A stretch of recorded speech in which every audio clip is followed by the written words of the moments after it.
despite these attempted protections, a lot of people are worried about losing their jobs to AI. In a Gallup poll in 2017, 13% of those surveyed feared their job would become obsolete due to technology. This year, that number has nearly doubled to 22%. Joining us again is Sri Srinivasan, co-founder of Digimentors, a digital media agency, to break it down for us. Sri, welcome. Thank you. This is an important step that the Biden administration has taken, but it's only a first step, and there's so much that we don't know. Yeah.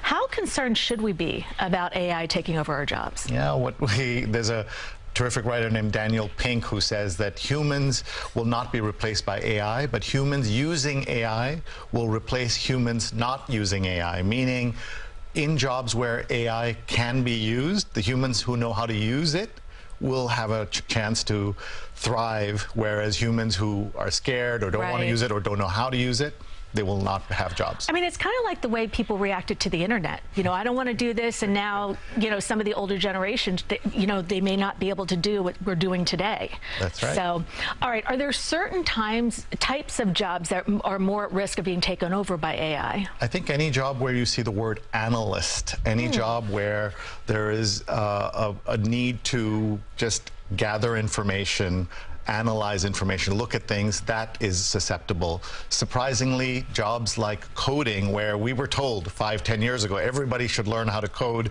because that's the future, those jobs can be eliminated much more easily because computers can do that kind of coding. So I know people who've gone back to school to learn those things, and those folks are worried.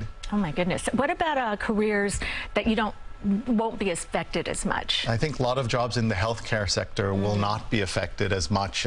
Certainly, I've just come from physical therapy this morning, and I can't imagine machines being able to do what the PT person was able to do for me. So anything that requires certain skills, that require your hands, that require empathy, sympathy, those I think are going to be safe for the most part.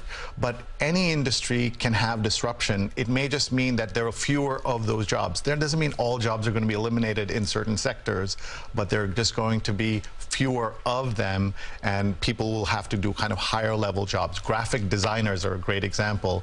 If you are kind of a everyday graphic designer, machines can do some of that, but then what do you bring to your job? Kind of higher level thinking, the ability to give guidance, those things will help. All right, as AI keeps developing, what kind of new job opportunities do you see opening up?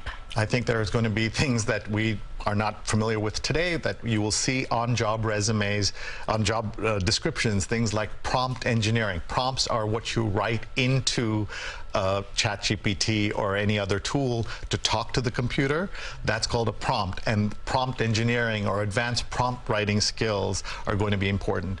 Also, anything that helps understand whether something is AI or not, or editing the AI or supervising the AI, those jobs will definitely exist and be needed. So bottom line, it sounds like we all have to educate ourselves. Sure, we do. To keep our jobs. Yes. All right, Sri, thank you so much. I really appreciate it.